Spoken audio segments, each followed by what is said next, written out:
Yerusalem tertutup salju sejak Rabu malam 17 Februari 2021 setelah hujan salju menyelimuti sebagian Suriah, Lebanon, Yordania, Israel, dan tepi barat hingga Mesir. Seperti dilansir Associated Press Kamis malam 18 Februari 2021, salju menutupi sebagian Yerusalem dan kota Ramallah di tepi barat pada Kamis pagi. Di Yerusalem, warga pergi bersama anak-anak mereka bermain di salju dan berjalan-jalan di hutan Yerusalem. Di Ramallah, salju juga menutupi kota dan membebani beberapa pohon. Daerah yang tertutup salju di wilayah yang belum pernah dicapai selama bertahun-tahun, termasuk di Suriah, Lebanon, Yordania, Israel, dan tepi barat. Kompleks Masjidil Al-Aqsa tertutup salju pada Kamis pagi saat salju menyelimuti seluruh bagian Yerusalem. Beberapa jamaah beribadah dan salat di luar Masjid Kubah Batu yang sebagian tertutup salju.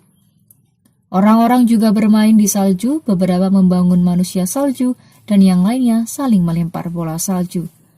Kompleks puncak bukit tersebut merupakan situs tersuci ketiga bagi umat Islam dan tersuci bagi kaum Yahudi yang menyebutnya sebagai Temple Mount.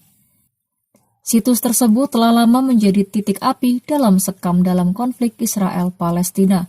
Pada hari Rabu, salju mencapai daerah-daerah yang belum pernah dicapai selama bertahun-tahun, termasuk sebagian Suriah, Lebanon, Yordania, dan tepi barat. Yerusalem tertutup salju sejak Rabu malam saat cuaca ekstrim yang melanda negara-negara Timur Tengah lainnya tiba di Yerusalem. Layanan meteorologi Israel memperkirakan badai petir dan suhu dingin di sebagian besar negara, dengan salju turun di ketinggian yang lebih tinggi termasuk di Yerusalem. Pada Rabu malam, polisi Israel menutup jalan utama antara Tel Aviv dan Yerusalem karena kondisi bersalju. Penggali dan alat bajak salju sibuk membersihkan salju di area perbelanjaan Mamila di pusat kota Yerusalem. Dan beberapa orang melawan hawa dingin dan merekam peristiwa yang tidak biasa dengan mengambil foto diri mereka sendiri di gerbang Jaffa, pintu masuk ikonik ke kota tua Yerusalem. Hujan salju yang juga mendarat di Suriah, Lebanon, dan Yordania mengganggu lalu lintas dan menunda kampanye vaksinasi melawan COVID-19 dan bahkan ujian di beberapa universitas. Ada tanda-tanda alam menjelang kedatangan Al-Mahdi yang tidak bisa dikarang-karang, nggak bisa ditutup-tutupi.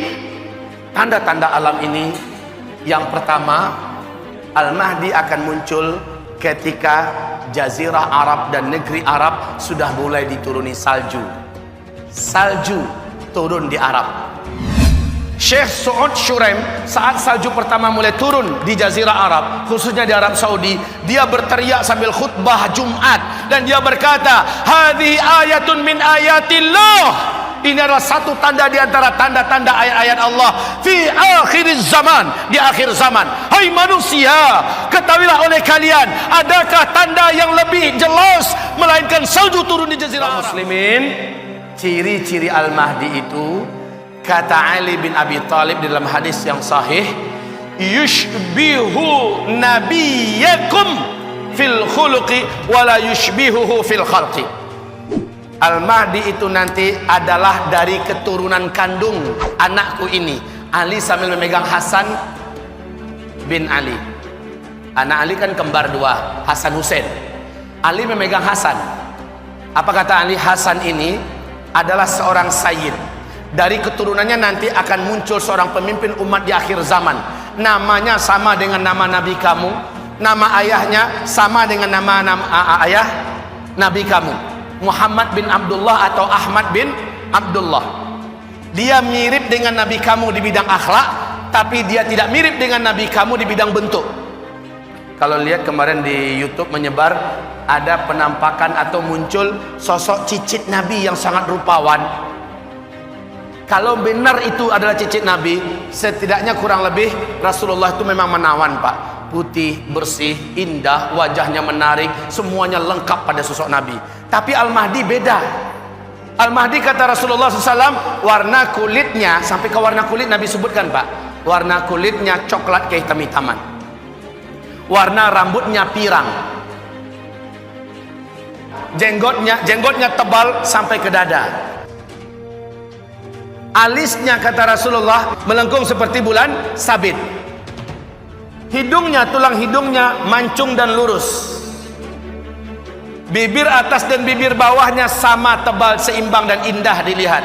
Giginya kata Rasulullah rata, tidak ada yang boneng ke depan, tidak ada yang mundur ke belakang. Jarak antara satu gigi dengan gigi yang lain dapat dimasukkan sehelai benang. Kemudian kata Rasulullah SAW, Al-Mahdi ini saat dibaiat persis dalam usia aku diangkat oleh Allah menjadi Nabi dan Rasul. Usianya 40 tahun. Ciri-cirinya, tingginya, bidang dadanya, bulu dadanya, Nabi ceritakan dengan detail. Sampai-sampai kata Rasulullah, dia berbicara dan berbahasa dengan bahasa yang fasih, tapi tidak lancar mengucapkan huruf ra. Huruf ra-nya agak cadel, Pak. Baik kaum muslimin, Rasulullah SAW meneruskan, ada tanda-tanda alam menjelang kedatangan Al-Mahdi yang tidak bisa dikarang-karang, nggak bisa ditutup-tutupi. Tanda-tanda alam ini, yang pertama, Al-Mahdi akan muncul ketika Jazirah Arab dan negeri Arab sudah mulai dituruni salju. Salju turun di Arab. Sudah sejak 2009 salju mulai diansur-ansur, Pak. 2012 sudah tebal, 2013 makin hebat, 2014 sudah mendekati Mekah. Kemarin sahabat saya di Mekah kirim video terbaru. Di Mekah sudah ada lembah yang sudah menggenang air, di pinggirnya sudah ada salju, Pak. Syekh Saud Shuraim saat salju pertama mulai turun di Jazirah Arab, khususnya di Arab Saudi, dia berteriak sambil khutbah Jumat dan dia berkata, "Hadhihi ayatun min ayatillah." Ini adalah satu tanda di antara tanda-tanda ayat-ayat Allah fi akhir zaman, di akhir zaman. Hai manusia, ketahuilah oleh kalian, adakah tanda yang lebih jelas melainkan salju turun di Jazirah Arab? Kan nggak pernah kan sebelumnya, kan nggak kebayang, malah negeri gersang panas tandus kayak Arab gitu bisa turun salju. Tapi sekarang, Pak, salju turun di Arab. Kaum muslimin, seorang pilot pesawat Air Asia orang Indonesia, tinggalnya di Cyber City di Malaysia. Beliau mengatakan 3 tahun terakhir ini, asal dia masuk daerah Arab, khususnya daerah Arab Saudi, langit itu selalu berawan sekarang. Dulu enggak, dan makin kesininya makin tebal awannya, makin hitam, Pak. Ketika dia landing, di mana-mana tempat dia sudah melihat ada tumpukan-tumpukan salju. Masya Allah. Ini adalah tanda Al-Mahdi sudah sangat dekat. Bukankah Rasulullah bersabda, jika kamu mendengar Al-Mahdi keluar, kamu wajib pergi kepadanya, berbaiat bersamanya, walau merangkak di atas salju. Kalimat merangkak di atas salju menandakan sudah tidak ada mobil, sudah tidak ada pesawat, tidak ada helikopter. Walaupun jalan kaki, kejar, menyusullah, bergabunglah dengan Al-Mahdi, walau merangkak di atas salju. Baik, berikutnya menjelang Al-Mahdi keluar, terjadi kekacauan dan huru hara yang merata di Timur Tengah. Huru hara di mana-mana menjelang Al-Mahdi keluar. Gimana kondisi Arab sekarang? Setelah Arab Spring sampai hari ini nggak jelas juntrungannya. Malah makin kesininya, Pak, makin berkabut suasana di Timur Tengah itu. Huru hara, kegaduhan, perang dan perang. Menjelang Al-Mahdi keluar, terjadi fitnah di Syam. Nah, di mana Syam?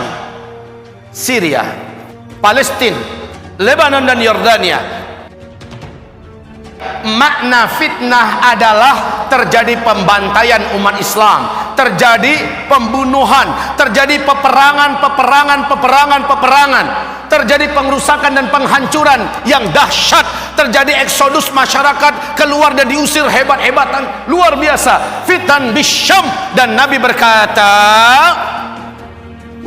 ini pesan terpenting dari ceramah kita sekarang ini. Ini pesan terpenting. Awas, Bu, perhatian seluruhnya. Bapak, perhatikan seluruhnya. Pesan Rasulullah SAW yang mulia adalah saat fitnah di Syam sudah membara, perintah Rasulullah adalah badiru bil a'mali fitanan. Berlomba-lombalah kamu memperbanyak amal-amal soleh di masa-masa fitnah. Wal fitanu bisyam, wal fitanu bisyam, Dan yang dimaksud dengan fitnah, standar barometernya adalah di negeri Syam. Rasul perintahkan, kalau fitnah sudah membara di Syam, kerjaan kalian semua yang bukan penduduk Syam, perbanyak amal soleh.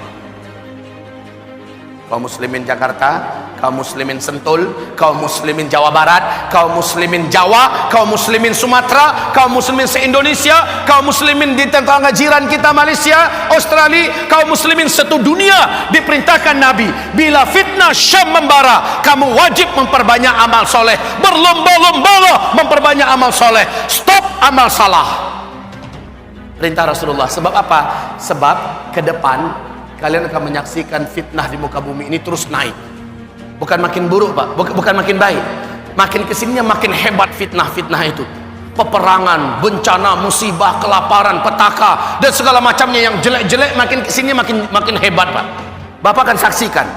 Kekacauan akan merata di seluruh dunia, termasuk di Indonesia. Bapak akan lihat bagaimana kondisi Indonesia sekarang yang gonjang-ganjing gak karu-karuan. Ciri-ciri kebangkitan komunis begitu sangat jelasnya. Bagaimana kuasa Syiah sudah mulai menggurita di mana-mana. Belum lagi ditambah dengan oknum-oknum yang sudah bersatu untuk menguasai Indonesia. La haula wala quwata illa billah. Ini baru Indonesia. Malaysia sekarang, Pak. Tiap bulan saya ada jadwal 1 minggu di Malaysia. Saya tahu bagaimana perkembangan sekarang yang ada di Malaysia. Ternyata begitu juga di negeri yang lain.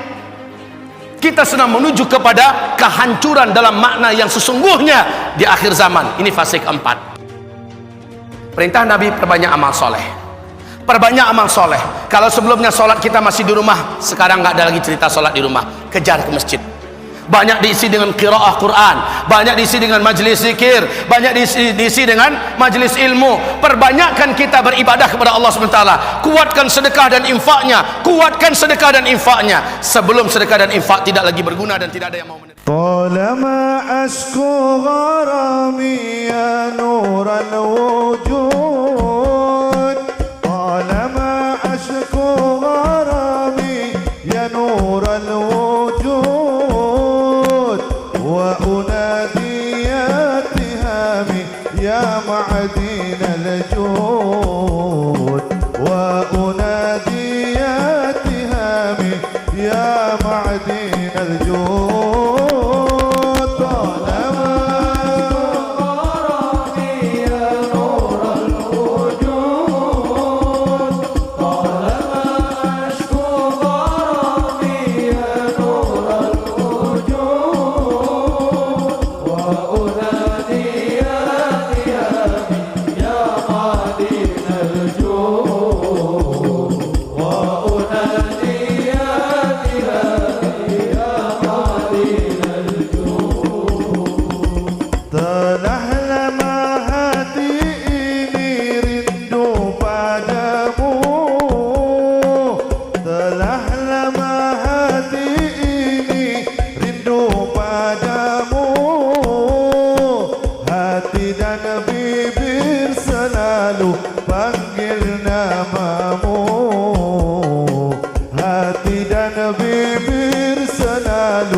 panggil namamu talama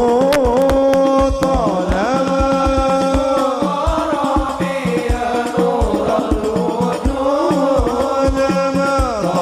talama ashku gharami ya nur al-wujud wa unadi ya kihami ya madin al-jud wa unadi kasihku Nabi Muhammad pelita kalbu kasihku Nabi Muhammad pelita kalbu hampir tak mampu hatiku menahan rindu